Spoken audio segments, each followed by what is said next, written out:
Ngatitendai Mwari uyu kwazvo.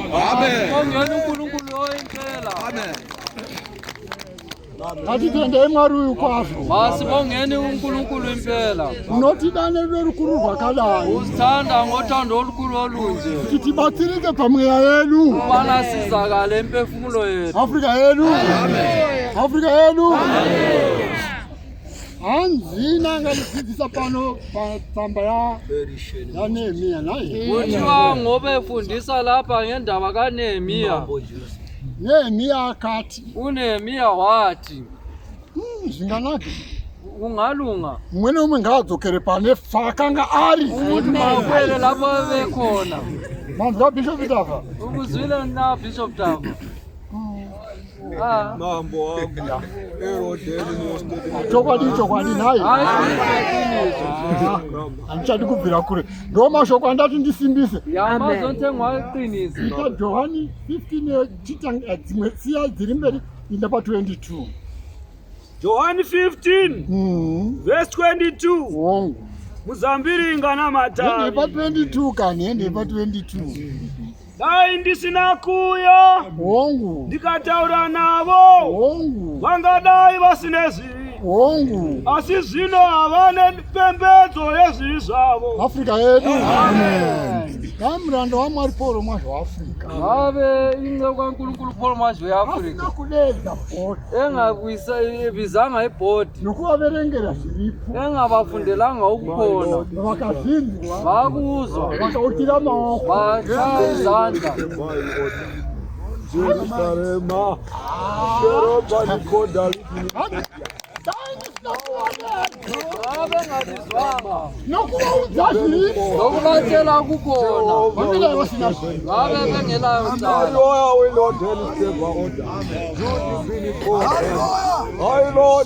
zvino hanzi vakandivenga ini kuvenga Pauro kuti vazvitaurire vakamba vavenga nababa vari kuvenga akabva Mambo Jesu Mambo Jesu Mwari ngatibatsire uNkulunkulu masizi verenga 22 iyoyo funda u22 dai ndisina kuya ndikataura navo Pauro asina kutidedza nokutitaurira apalo engasimimanga watshela vangela vasina zvinhu ave avelaicala havane pembedzo asi zvino panyaya iyi havana pembedzo avana ishanu Oh Lord, Eyoya Hosanna. Eyoya Hosanna. Afrika yedu Eyoya.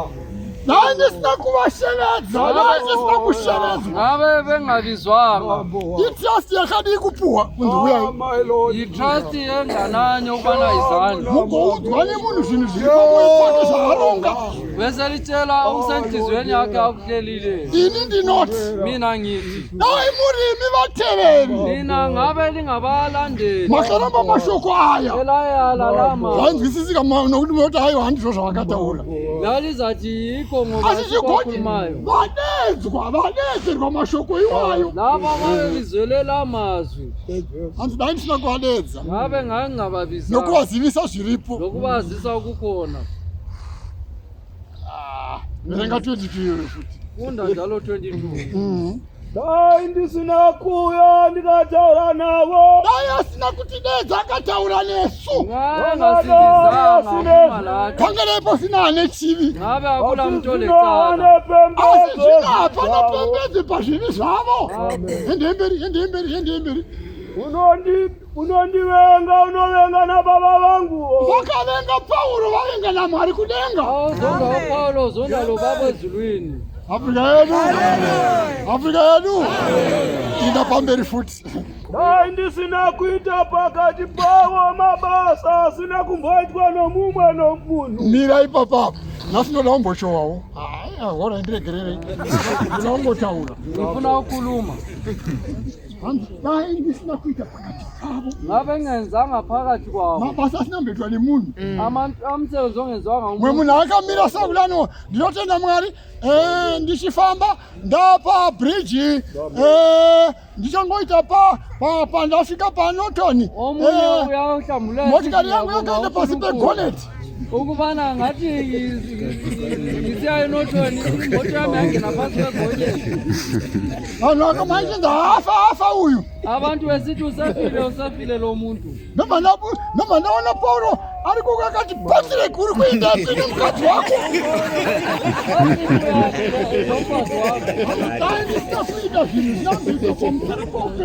Ngabe ngenzanga lokhu empilweni yakhe. Umakata ini ndafirwa nevana ndikalani ndikateurirwa kozvo muterera wakati vandane vana vakati. Omunye verenga 23 hanzi ina 23. Dai ndisina kuita pakati pavo mabasa asina kumboitwa nomumwe munhu. Hongu. Vangadai vasinezvi. Dai Paulo asina kuita mabasa pakati pavo vari kumumukira ava. Paulo ngenzanga lo msebenzi. Lava vamvukelayo. Munhu anopupura uchinda kanzidzoka. Akakunga. Munhu akudzora parufu. Umuntu wakubuyisa ekufeni. Uyamvukela na. Jehova. Afrika yedu. Vana mai hapana chinyorwadza semuterera. Mama. Amen. Hapana chinyorwadza semuterera. Kuti waita nhumbu wasununguka mwana afa. Oteerera.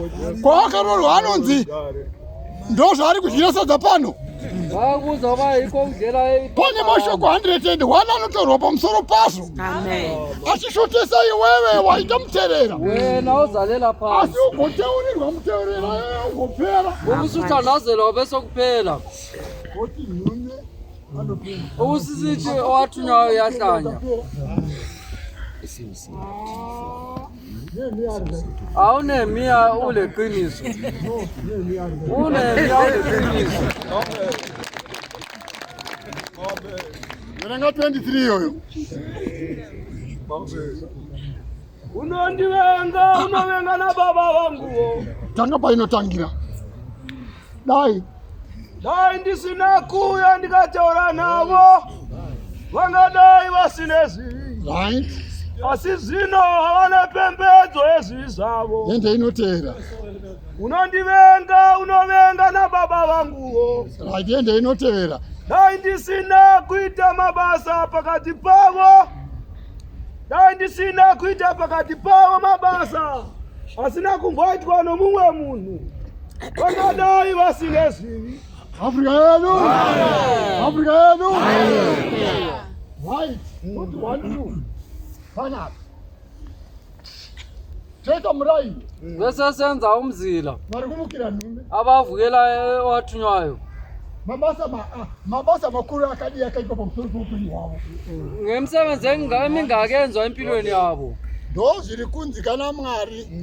Kuna Paulo mazvo waAfrica. Yiko kuthiwa uNkulunkulu kuPaul mazvo weAfrica. Dai ndisina kuita mabasa makuru asina kumboitwa paupenyu hwavo. Ngabe ngenzanga umsebenzi omkhulu engenzwanga empilweni yabo. Vangadai vasina mhosva. Ngabe abalacala. Asi zvino vanondivenga. Ngakho bangizonda. Ndine chirwere ndakupenga. Vasengihlanya. Saka zvivi zvavo zvinodzokera kwavari. Ngakho izono zabo zibuyela kubo. Akuti wavenga Paulo wavenga Mwari akamutuma. Ngoba uzonda uPaulo uzonda ubaba omthumileyo. Nehemiah is right. Awunehemiah uqinisile. No. No spiritual weapon inofana kusenzeswa yona. Unehemiah uleqiniso. No. Kana orowa imbwa yako mwana usavige mpini. Mawuchanja ungafihli umpini. Wekela paitwa chinga chitaurwe sezwa chini. Mawenze uwonile kumele kukhulunywe obala. Afrika yedu. Verenga toni. Dai ndisina kuita pakati pavo. Mabasa asina kumboitwa nomumwe munhu. Vangadai vasinezvivi. Right? Asi zvino vakavona Vakazviona. Vakundivenga ini nababa vavo. Vakutovenga Paulo nababake kutoti ende basa yakomana basa yakomana. Hanzi vana vadiki ndio vanotora nhume. Kuitwa ingane izosithandawo wathunywayo. Vakuru vari kuti kudii? Vakuru vati mafi. Ende ukazvionawo futi wakambozviona. Wakubona. Mweya uri kuburuka kuvadiki uko. Umweya woyetela ingane. Chiprofita chiri kuburuka kuvadiki uko. Chiprofita sikuwetela ingane. Kuti ndo vanoda nhume. Ivo vathanda isifungo. Vakuru vakati dai afa. Vakuru vati mafi. Verenga 27 ugare pasi. Nemi wapupurai. Imini wamanje chipupurai zvini. Nina Nokuti fakazani. mavaneni kubva pakutanga. Ukatenga mashoko aya. Amen. Ngoba usika amazwi lawa. Verenga 13. Verenga 3. Imimi makagashira shoko iri. Lina Shoko iri. lina lamukela leli lizwi. Imimi makagashira shoko iri. Pupurai shoko iri. Fakazani. Nokuti maive naye Paulo kubva pakutanga. Mukatenda na nhasi munotenda kuti izwi renhume. Shoko renhume. Afrika yedu. Afrika yedu. Verse 3. Right? Imi machonatswa neshoko randakareva kwamuri. Pakaverengwa shoko kuti musachinja anodhisa chirayiro. Kuitwa lingaguquli odlisa isidlo. Mwana wangu taona mazha. Ingane yamtaonda mwasha. Kuti ndiye andakadhisa ndinozviziva kubva kare. Ngoba ngamfundisa kusukela endulo. Kana maakunotenga chirayiro. Maselisiyathenga isidlo. Unoenda nemukuru wenyu kana muri pacheche. Yamba lo mkhulu wenyu malisenkonzweni. Mazha mukuru Alfred. Mkhulu. Nokuti mukuru angaigare pfunde. Amen. Kongoni angona mukuru wake mbona angatungamirire chechi lokakaita barika. Umkhulu wakhe ungona ngeke wakhokhela ichechi ngoba ulesithembu. Afrika yedu. Amen. Makatoneswa nishoko hilo. Pamakanguri mzabeti. Amen. Wakhathazwa ileli lizwe veli. Unasai mukamira naro nasipungire naro. Amen. Verenga 3 iyoyo. Imi machonatswa neshoko randakareva kwamuri. Iro shoko iro ngari kunaseiri. Lelo lizwi malilihlambululwe. Shoko ngari kunaseiro riri. Mawuhlambululwe. Uye iro shoko iro riri. Ngoba leli lizwi Ndo tofamba naro. yilo esihamba ngalo. Pese patasika pese patinonamata. Lapho esihamba khona esithandaza khona. Masiqinise leli lizwi. Afrika yedu. Amen. Pese patini tasangana. Lapho esikho masiqinise leli lizwi. Ende ipafu. Garai mandiri. Togara muna Paulo. Masihlale Neni mamuri. Paulo gara matini. uPaulo Sedavi esaleli. risingagoni kubereka zvibereko roga. Pasina Paulo hapana chatinoita. Kana Masingela Paulo risingagari ngeke akuna lutho. mumuzambiringa. Pasina Paulo hapana chatinoita vakoma. Vaizvozvone niwo. Zoka so. Kana musingagari mandiri. Kana singagare muna Paulo hapana chatinoita. Masingahlali kuPaulo ulanto esingayenzi. Nani? Number 13.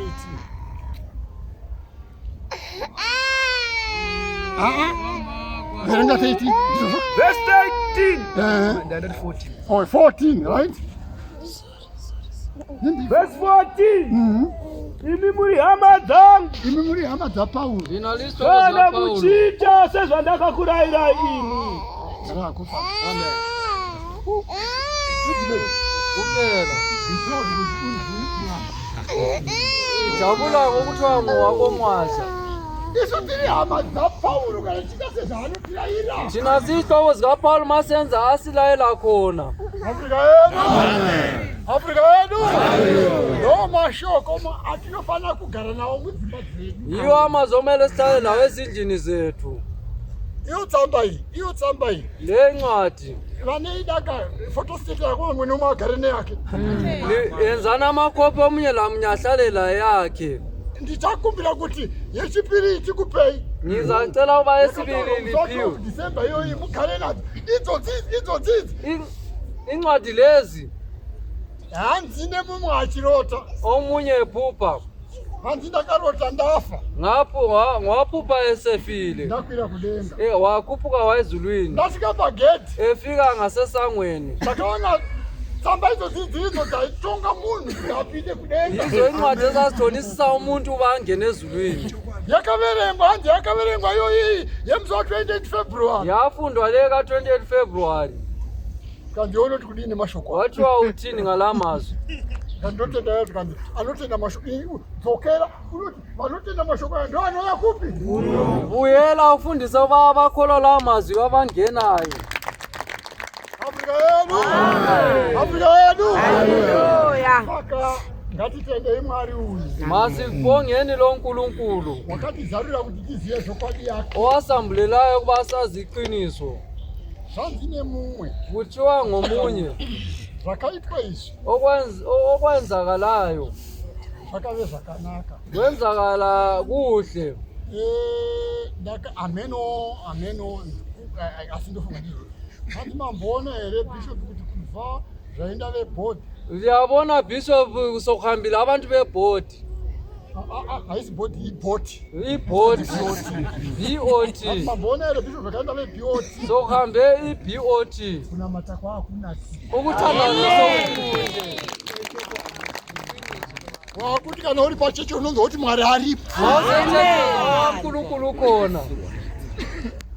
Vamwe vanobva vati zvinobva vatiranganidza matangiro echechi yatinoziya Kugara lapho esaqalela khona ichechi. saka zvikanzi that was a very good reading. Kwathiwa bekukuhle uba bahambe. Dai vanga varipo taifara here simafarira ripo. Kakhona besingajabula sikwenzayo. Kwathiwa isikhathi. Afrika yedu. Amen. Muri tiri hama dzaPauro kana chiita sezvaanoreva. Zihlobo zikaPaul masenza njengokulokhu akutshoyo. Asina kumbate mazuva ayo. Ngifuna libambele amazwi. Dai ndisina kuvadedza. Mabe ngingababizanga Nokuvataurira. lokubatshela Zvinhu zvakaitika izvi. into ezenzakalayo. Ndofunga ndozvahere. Muoneka vanhu vaMwari, muoneka vanhu vaMwari. Ngifuna- Vanhu vakadedzwa. Abantu abamemwayo Nokuverengerwa zvinizvi. bafundelwa le ncwadi. Ndivo vakaenda ndo vakaenda vakanonyepa. Yivo abahambayo bakhuluma amanga. Ndo vatanga izvi kuzofurira vamwe vanga vasingazviziye. Basekhohlisa abanye ababengazi. Mwari anambogumana ipapo kuti ndakavadedza pezikandi. Dai ndisina kuita mabasa makuru paupenyu hwavo. Ngabe bengenzanga imisebenzi emikhulu empilweni yabo.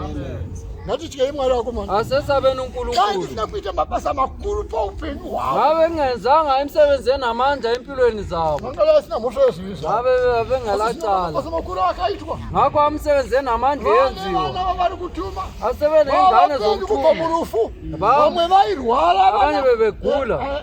Mazita andini. Vamwe vairwara zvatinoziya. Siyazi abanye babegula Vamwe vave sikwazi. varombo zvatinoziya. Abanye bebengabayanga bokugcina.